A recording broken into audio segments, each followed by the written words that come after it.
respected Dr. Chinu Ji Agarwal ma'am for teamwork. Together, everyone achieves more. Thank you so much Anita ji, क्योंकि आपकी प्रस्तावना में team के बारे में बहुत कुछ आपने हमारी ऑडियंस को पहले ही बता दिया। टीम की व्याख्या भी आपने की और आपने बताया कि एक लक्ष्य को हासिल करने के लिए जब 2 या 2 से ज्यादा लोग काम कर रहे होते हैं तो उसे हम टीम कहते हैं। मैं एक कहानी के द्वारा आज अपना सेशन स्टार्ट करना चाहती हूँ। मैं आप लोगों को एक छोटी सी कहानी सुनाऊंगी और आप मुझे बताना कि यहाँ पर टीम वर्क हो रहा है या नहीं हो रहा है, और आप इस कहानी के द्वारा फिर टीम के कैरेक्टरिस्टिक्स को मुझे बताएंगे। तो ऐसा होता है, there is a very intelligent young man but he is not getting a job. He becomes frustrated and he thinks, let me lay out a plan to loot a house. मैं एक घर लूटने का प्लान बनाता हूं। तो वो कुछ साथियों को ढूंढता है। He first chooses a person जो ताले बनाने वाला होता है ना, मोहल्ले गली में हमको मिल जाता है, उसको बुला के लेकर आता है और उसको अपना प्लान बताता है कि ऐसे ऐसे हम एक घर का ताला तोड़ के और पैसे लूटने वाले हैं। उसको अपनी टीम में शामिल करता है। फिर एक व्यक्ति जो घर की चौकीदारी करता है उसको बुला के लेकर आता है कि जब हम लोग ये काम कर रहे होंगे तो तुम ध्यान रखना, विजिलेंस रखना, चौकीदारी करना। फिर एक को बुला के लेके आता है बोल्डर टाइप को, जो ताकतवर होता है कि अगर कोई आ गया तो ये उसके साथ लड़ाई कर दे और हम लोगों को जो है उठाकर और चढ़ा दे खिड़की में से। चारों लोग जाते हैं और जाके वो घर लूट लेते हैं। अब लूट का सारा पैसा लेके और आ जाते हैं और फिर वो कुछ खाने पीने के लिए मंगाते हैं और अपनी जो वो लूट है उसको सेलिब्रेट करते हैं। जब थोड़ा बहुत चारों लोग पी लेते हैं तो उसके बाद उसमें से जो जिसने प्लान बनाया था वो कहता है कि भाई देखो, लूट तो सक्सेसफुल हुई पर इसमें ज्यादा पैसा मुझे मिलना चाहिए क्योंकि प्लान मेरा था। तो ताला खोलने वाला बोलता है, तुम्हारा प्लान था पर अगर मैं नहीं होता तो ताला ही नहीं खुलता, तो फिर सबसे ज्यादा तो मुझे मिलना चाहिए। तो तीसरा वाला बोलता है कि तुम्हारा कितना भी प्लान हो, कुछ भी हो, अगर मैं ध्यान नहीं रखता तो तुम तो पकड़े जाते, अभी सारे के सारे जेल में होते, तो सबसे ज्यादा तो मुझे मिलना चाहिए। तो जो चौथा रहता है, जो सबसे ताकतवर रहता है, वो अपनी ताकत का इस्तेमाल करता है और उनसे लूट की पूरी पोटली छीन लेता है और बोलता है तुम तीनों भग जाओ यहाँ से, ये सारा मेरा है। चारों में खूब लड़ाई होती है और सब एक दूसरे को मार के मर जाते हैं। अब मुझे बताओ, लक्ष्य तो चारों का एक ही था और चारों ने सक्सेसफुली पूरा भी किया। क्या हम इसको टीम कहेंगे या नहीं कहेंगे? चैट में लिख के बताओ मुझे। Will we call these 4 people a team or not? No.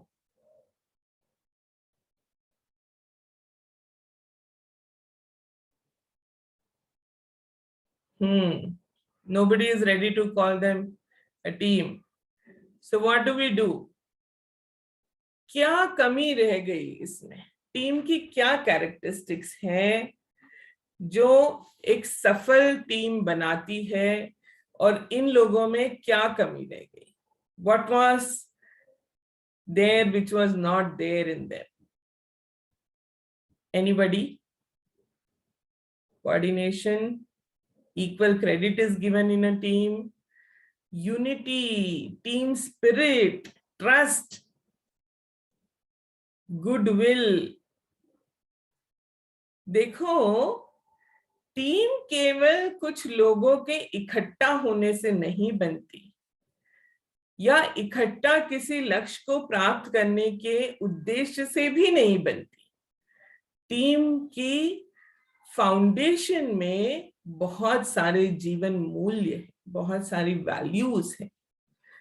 अगर ये वैल्यूज ना हो तो टीम नहीं बन सकती।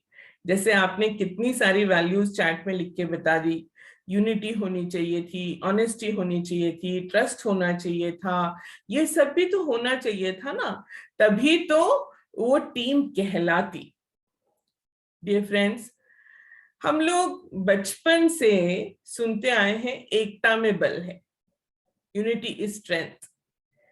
आप लोगों को कहानी याद है जो स्कूल में सुनाई जाती थी? एक पिता के 4 बेटे थे और वो आपस में बहुत लड़ते थे, और पिता जब मरने वाले थे तो अपनी डेथ बेड पे उनको बड़ी चिंता थी कि मैं चला जाऊंगा, मेरे पीछे से ये लोग तो खूब लड़ेंगे, लड़ भिड़ के सब कुछ बर्बाद कर देंगे। So he calls them to his bed and he asks them to bring a wooden stick, और वो लकड़ी एक एक करके वो तोड़ते जाते हैं, और फिर उसके बाद में वो बोलते हैं कि एक बंडल लेकर आओ 4 लकड़ियों का। जब 4 लकड़ियों का बंडल लेकर आते हैं तो फिर वो नहीं टूटता। तो इस कहानी के थ्रू हम लोगों ने बच्चों से, जब वो छोटे हैं तभी से यूनिटी इज अ स्ट्रेंथ की बात करनी शुरू की।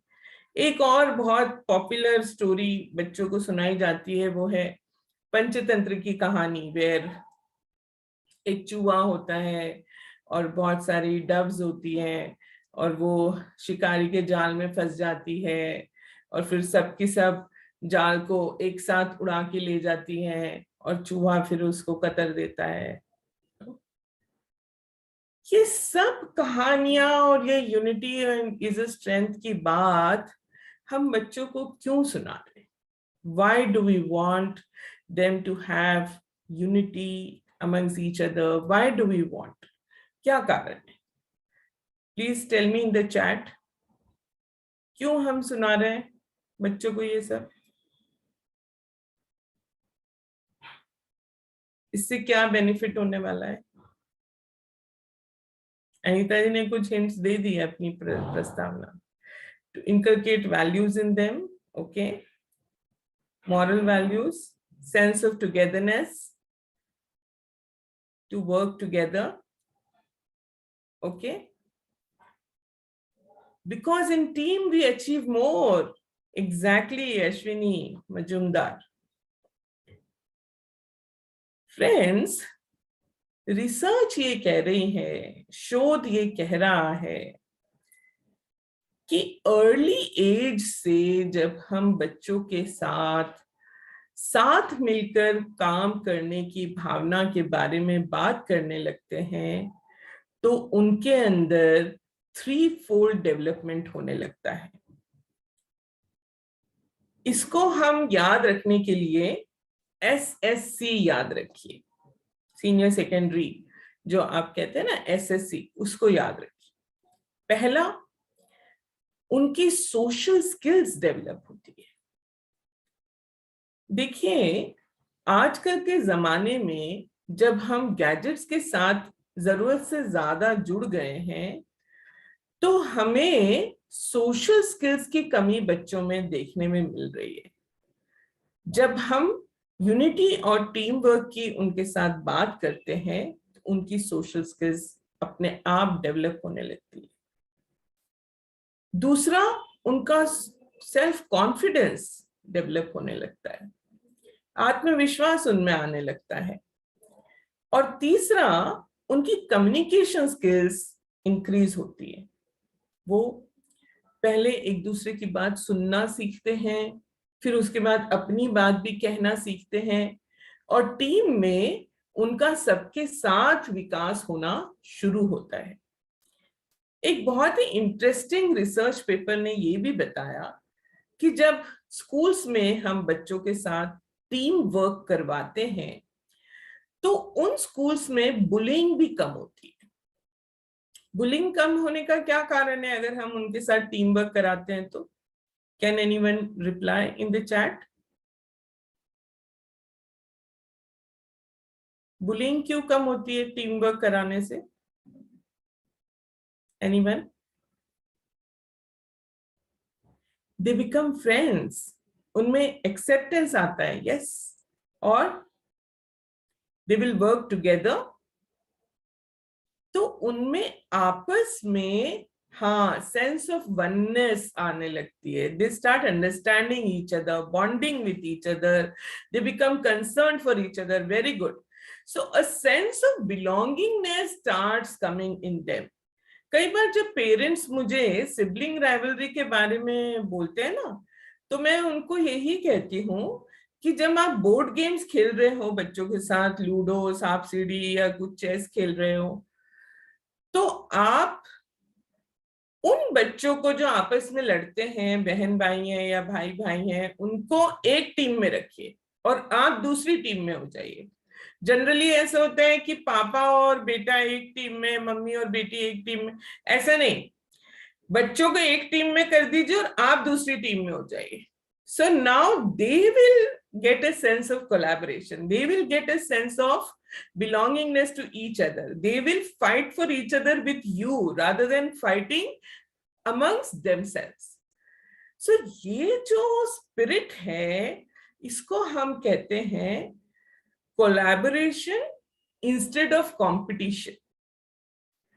हमारे यहाँ घरों में और स्कूल्स में अननोइंगली और नोइंगली हमने कंपटीशन का कल्चर चलाया हुआ है, जहां पर हम एक दूसरे के सोशल कंपैरिजंस करते हैं। आप मार्क्स की बात छोड़िए, आप स्पोर्ट्स के अचीवमेंट्स की बात छोड़िए, आप रंग का कंपैरिजन करते हैं, हाइट का कंपैरिजन करते हैं, बच्चों की हेल्थ का कंपैरिजन करने लगते हैं। So they start looking at each other with some kind of hostility. अच्छा, ये मुझसे ज्यादा बेहतर है, इसको ज्यादा प्यार किया जा रहा है, इसको ज्यादा पूछा जा रहा है, इसके ज्यादा अप्रूवल मिल रहा है। So they start drifting apart. उनकी बॉन्डिंग होने की बजाय उनका आपस में मन में भेद होने लगता है, डिस्क्रिमिनेशन होने लगता है। इसलिए building a culture of collaboration rather than competition, ये हमारा उद्देश्य हमें अपने मन में रखना होगा।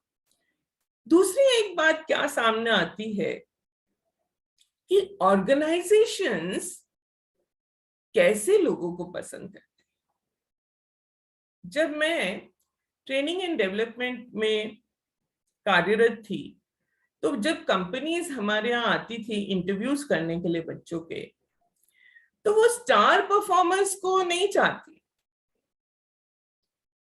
जैसे अनीता जी ने कहा, अगर एक टीम में एक सचिन तेंदुलकर है, उससे वो टीम जीत जाएगी ऐसा जरूरी नहीं है। हमें विकेट कीपर भी अच्छा चाहिए, हमें बॉलर भी अच्छा चाहिए, हमें जॉन्टी रोड्स जैसे फील्डर्स भी चाहिए जो फील्डिंग करने के लिए भी अपना पूरा 100% दे। तो वो कैसे लोग चाहते हैं? कई बार आप देखोगे टॉपर्स के मन में एक अलग सा सुपीरियरिटी कॉम्प्लेक्स आ जाता है। वो दूसरे बच्चों के साथ बैठते नहीं, दूसरे बच्चों के साथ अपना टिफिन नहीं शेयर करते, दूसरे बच्चों के साथ अपना नोट्स नहीं शेयर करते, सीक्रेटिव हो जाते हैं, मैंने आज क्या पढ़ा किसी को नहीं बताएंगे, और अलग थलग रहने लगेंगे। कंपनीज ऐसे बच्चों को ले जाना नहीं चाहती। वो ऐसे बच्चों को ले जाना चाहती हैं जो भले ही एवरेज हैं पढ़ाई में, पर उनके बहुत सारे दोस्त हैं। एक काम के लिए वो 10 दोस्तों को बुलाते। जब मैं हॉस्टल में जाया करती थी शैलेश को लेने या छोड़ने जाते थे, भाई गाड़ी से उतरता था अपना बैग लेके, 10 बच्चे आते थे उसका बैग लेने के लिए। जो बच्चे बहुत सारे लोगों के साथ, बहुत सारे बच्चों के साथ मिलकर खेल रहे हैं, मिलकर खाना खा रहे हैं, मिलकर एक दूसरे के घर जा रहे हैं, मिलकर बहुत सारे काम निपटा रहे हैं, ऐसे लोगों को कंपनीज लेना चाहती है. So we don't want star performers, we want team players, they say. And how do they come to know कि टीम प्लेयर है कि नहीं? वो उनके पुराने सारे रिकॉर्ड्स देखते हैं. इन्होंने कौन से एक्टिविटीज में पार्ट लिया है, इन्होंने कौन से स्पोर्ट में पार्ट लिया है, क्या क्या किया है, क्या क्या नहीं किया है, इस पे से देखते हैं कि whether they are team players और नॉट. और कुछ सिचुएशंस देकर भी, हाइपोथेटिकल सिचुएशंस देके उनसे इंटरव्यू करते हैं. ऑर्गेनाइजेशंस का सबसे ज्यादा नुकसान वो लोग करते हैं जो केवल स्वयं के हित में काम कर रहे होते हैं और ऑर्गेनाइजेशन के हित में दूसरों के साथ कोऑर्डिनेशन करने के लिए तैयार नहीं होते. एक वीडियो हम छोटा सा आपको दिखाएंगे so that you understand why it is important to talk about team since childhood. Arvind भैया आप प्लीज दिखाइए वो video.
So can you see how a good team could do the task so smoothly, effortlessly, with lot of coordination, collaboration with each other, and with lot of consistency.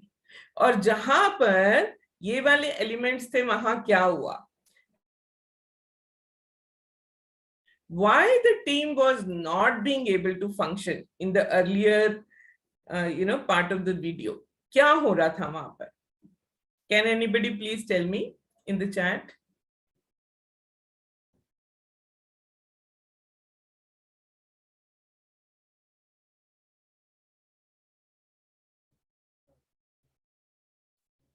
बताइए.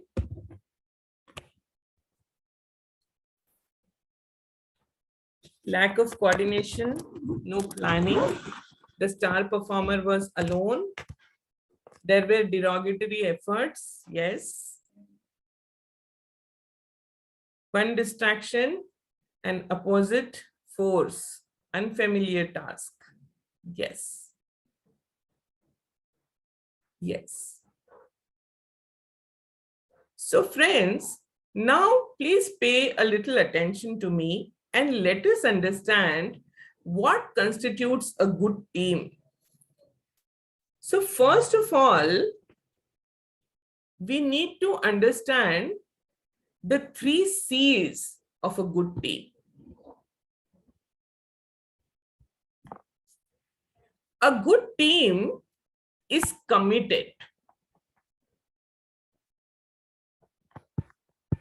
यहां पर क्या हमको दिखा, 4-5 लोगों में से केवल 1 या 2 ही कमिटेड थे. Committed to the organization, the common goal, and to their own growth as well. That is commitment. Then the spirit of collaboration, जो मैंने अभी आपको बताया था. Generally organizations में अगर कंपटीशन का कल्चर आप प्रमोट कर देते हो कि हम तो एक स्टार परफॉर्मर को हर महीने अवार्ड करेंगे, उसका नाम बोर्ड पे लगाएंगे, उसको हम ये करेंगे वो, तो अब बाकी सब जिसको अवार्ड मिल गया उसके अगेंस्ट हो जाते हैं. जो ज्यादा प्रिंसिपल के ऑफिस में चक्कर काटती है टीचर, उसको कोई कोऑपरेट नहीं करता स्कूल में. So how do you build a culture of collaboration is by giving due importance to each member of the team for their contribution. And third is compatibility. So what do you mean by compatibility? Anyone? In the chat? Compatibility से हम यहाँ क्या कह रहे हैं? Being on the same page, deal with differences, ability to get along. Exactly. जहां पर हम ये समझें कि हो सकता है मुझे एक चीज ज्यादा अच्छी आती हो, आपको दूसरी चीज ज्यादा अच्छी आती हो, but we can still mutually coexist under the same roof. And so I use a concept of psychology to explain this. इसको हम ऐसे explain करते हैं. देखिए, हम सब में pluses भी हैं और minuses भी हैं. कोई perfect नहीं है. किसी के अंदर 100% सब कुछ नहीं है. अपने अपने pluses और minuses को accept करते हुए और दूसरे के प्लसेस और माइनसेस को एक्सेप्ट करते हुए जब हम एक टीम में काम करते हैं तो उस टीम को हम कह सकते हैं ये आइडियल टीम है. पर जहां पर टीम में कुछ लोग ऐसे होते हैं जो अपने आप को तो अच्छा समझते हैं पर बाकी सबको गधा समझते हैं, इनको कुछ नहीं आता, ये टीम वनअप लोगों से ग्रसित टीम है. यहां पर नीचे वाले लोगों को इंपॉर्टेंस नहीं दी जाती, इनको ऊपर आने नहीं दिया जाता, इनको डोमिनेट किया जाता है, इनके साथ गंदी तरह से बहुत अभद्र भाषा में बात की जाती है, इनको अब्यूज किया जाता है, सबके सामने ह्यूमिलिएट किया जाता है, डांटा जाता है. ऐसे में पूरी टीम का एटमॉस्फेयर हमेशा खराब रहता है.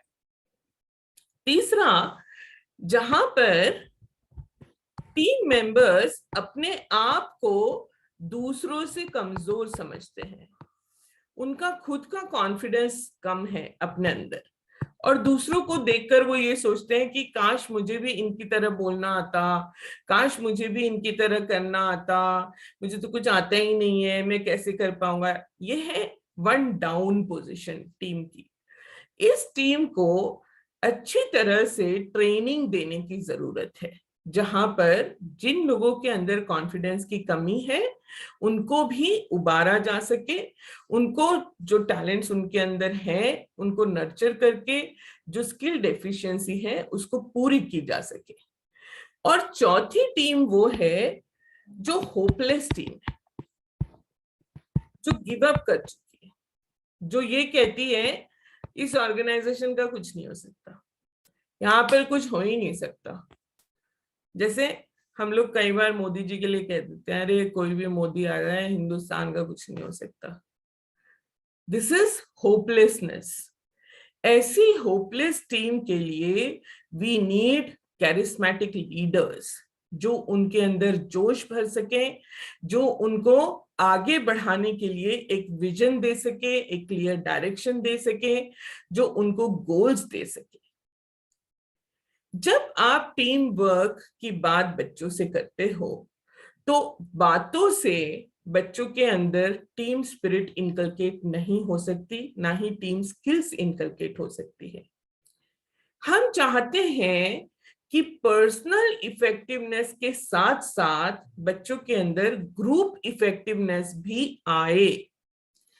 ग्रुप इफेक्टिवनेस का क्या मतलब होता है, एक छोटा सा वीडियो हम और देखेंगे, उससे हमें समझ आएगा।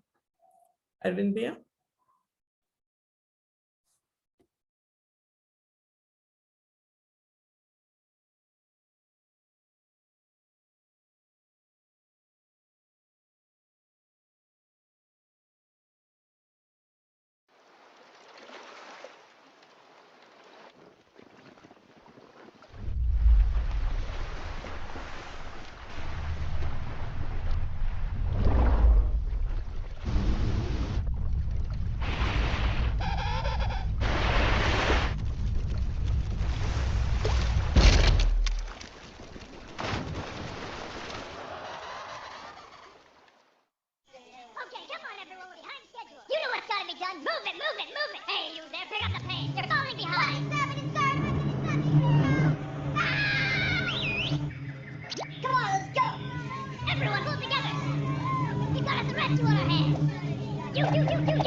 So this, my dear friends, is group effectiveness. You are more effective when you are in a group. And that's the title of our webinar. Together, everyone achieves more. We need all of you to bring your talents to the table. आपका जो भी talent है वो दूसरे के talent के साथ मिलकर और बड़ा हमें रिसोर्स मिल जाता है। और अगर आप अपने अपने टैलेंट से कोशिश करते रहे तो उतना अचीव नहीं हो पाता।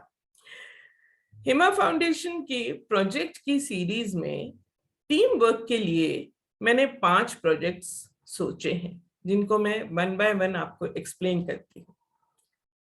पहला प्रोजेक्ट है, उसका नाम है प्लान अ ट्रिप। सारे जो टीचर्स हैं वो अपने अपने क्लास में बच्चों के ग्रुप्स बनाएं और बच्चों को ये एक ड्राइंग शीट दे दें, कुछ कलर्स दे दें और उनको बोले कि आपको हमारी पूरी क्लास के लिए एक ट्रिप प्लान करनी है।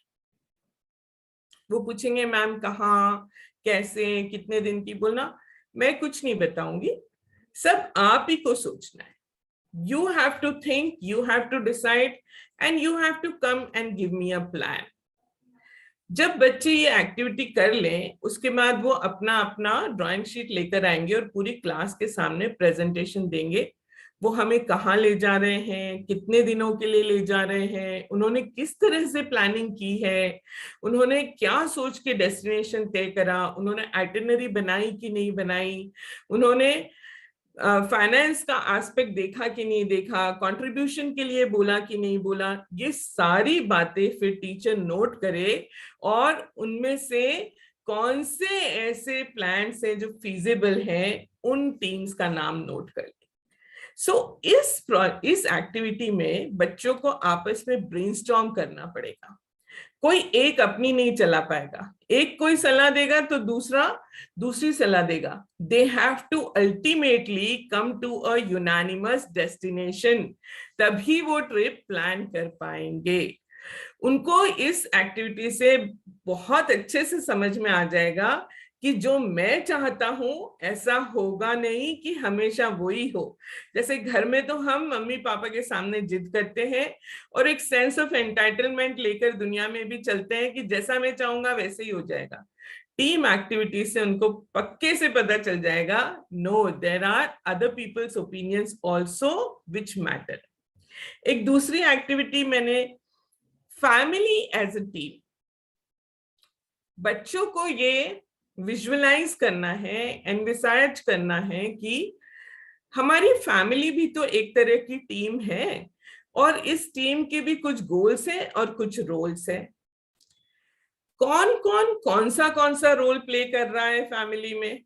मदर क्या रोल प्ले कर रही है, फादर क्या रोल प्ले कर रहे हैं, ग्रैंड पेरेंट्स क्या रोल प्ले कर रहे हैं, सिबलिंग्स क्या रोल प्ले कर रहे हैं, और फिर उसके बाद मैं क्या रोल प्ले कर रहा हूं। क्या मैं अपना रोल ठीक तरह से प्ले कर रहा हूं कि नहीं कर रहा हूं? क्या मैं फैमिली के गोल्स में कंट्रीब्यूट कर पा रहा हूं या नहीं कर पा रहा हूं, या किस तरह से कर पाऊंगा, कहां पर मेरी कमी रह रही है। इस एक्टिविटी के थ्रू बच्चों को ये समझ में आएगा कि we are not in the family just to take, just to receive. Mummy मैं स्कूल से आ गया, खाना लगा दो, मैं जा रहा हूं खेलने के लिए, मैं ये कर रहा हूं, मैं they understand everyone is playing a role and I as a team player in the family also must be having some role. What is this role that I have? They have to discuss this with their families and come back and then discuss with the class in the presence of the teacher. This is the next activity that I have thought of. Third, I thought of a group study circle. Teachers देखती हैं कि बच्चों में अलग अलग प्रतिभाएं हैं। कुछ बच्चे आर्टिस्टिक हैं, कुछ बच्चे मैथमेटिकल और लॉजिकल हैं, कुछ बच्चों की लैंग्वेज में बहुत अच्छी एक्सपर्टाइज है, कुछ बच्चे सोशल स्टडीज में ज्यादा इंटरेस्ट लेते हैं, तो कुछ विज्ञान में, साइंस में ज्यादा इंटरेस्ट लेते हैं। एक मिक्स मैच ग्रुप टीचर्स अपने क्लासरूम में बनाए और इन ग्रुप्स में इनकी स्टडी करवाए। उन ग्रुप्स में जिनको जो आता है वो अपने ग्रुप मेंबर्स को पढ़ाएंगे, वो अपने ग्रुप मेंबर्स की उन चीजों के लिए डिफिकल्टी सॉल्व करेंगे, अपने नोट्स शेयर करेंगे। ग्रुप स्टडी सर्कल से सारे ही बच्चों की क्षमताएं विकसित होने लगेगी और जहां जहां उनकी वीकनेसेस हैं वो ओवरकम होने लगेगी ऑटोमेटिकली। चौथी एक्टिविटी है, एक मैंने रोल प्ले सोचा। Our body is also working as a team in full coordination with each other. हम श्वास ले रहे हैं, लंग्स में जा रहा है, लंग्स से ऑक्सीजन हार्ट में जा रहा है, हार्ट से फिर पूरे बॉडी में डिस्ट्रीब्यूट हो रहा है। हम खाना खा रहे हैं, वो एब्जॉर्ब हो रहा है, पेट में जा रहा है, पेट से फिर लिवर में जा रहा है, लिवर से फिर वापस से सारी मांसपेशियों में पहुंचाया जा रहा है। अगर किसी दिन हार्ट बोल दे आज मेरा मन नहीं है काम करने का, जाओ तुम लोग कर लो अपना अपना काम, तो कैसे चलेगा? एक दिन पेट बोल दे, एक दिन लिवर बोल दे, एक दिन किडनी बोल दे, ऐसा हो ही नहीं सकता। बॉडी को निरंतर as a team full coordination में काम करना ही पड़ेगा। तो आप लोग इस रोल प्ले के लिए बच्चों को चुनिए और उनको एक एक ऑर्गन बनाइए और उनको बोलिए कि आप खुद अपनी स्क्रिप्ट लिख कर लाओ। This is a great opportunity to create lot of humor in that script. जहां पर कुछ बच्चे नाटक करने लगते हैं, बोलते हैं कि नहीं मैं तो नहीं आज काम करूंगा, किडनी जो है वो रिफ्यूज कर देगी कि आज मैं यूरिन नहीं लेके जाऊंगी। सो कैसे दूसरे लोगों को फिर उसको मनाना पड़ेगा, भाई ऐसे नहीं होगा, ऐसे होगा तो ऐसे हो जाएगा। In this role play they understand teamwork एक प्रोजेक्ट के लिए नहीं होता, टीम वर्क तो पूरे जीवन के भर के लिए है। There is No other way. This is a way of life, working in close synchronization and coordination with each other. And the last activity that I have thought of is taking your students. National Education Policy में बार बार वो ये कह रहे हैं कि to develop skills, to develop that kind of attitude, you have to take the students to an actual place where things are happening. तो आप किसी स्मॉल स्केल इंडस्ट्री में बच्चों को लेके जाइए, देखिए वहां पर किस तरह की टीम वर्क हो रहा है, कैसे कोई चीज बन रही है, फिर कैसे पैक हो रही है, फिर कैसे डिस्ट्रीब्यूट हो रही है, फिर कैसे अलग अलग टीम्स एक साथ काम कर रही हैं, तब जाके एक प्रोडक्ट बन पा रहा है. अगर स्मॉल स्केल इंडस्ट्री में ले जाना आपके लिए पॉसिबल नहीं है तो आप अपने स्कूल का ही मॉडल उनको दिखाइए. उनको बोलिए स्टाफ रूम में जाओ, सारे टीचर्स के साथ इंटरव्यू करो, कैसे वो अलग अलग सब्जेक्ट्स पढ़ाती हैं, पर कैसे उनको आपस में कोऑर्डिनेशन करना पड़ता है to prepare the report cards, to do so many things together. So with this activity, a practical demonstration of how teamwork is actually useful in day-to-day life, they understand. These are some of the projects that you can take up as a school in your schools, complete them, upload them on our portal. We have a very good facility जहां पर आप सारा कुछ जो भी बना रहे हैं वो upload कर सकते हैं, और वो सब हम लोग consider करेंगे when we rank you for the Hemotsav Awards. This is for Together Everyone Achieves More from my side. Thank you so much.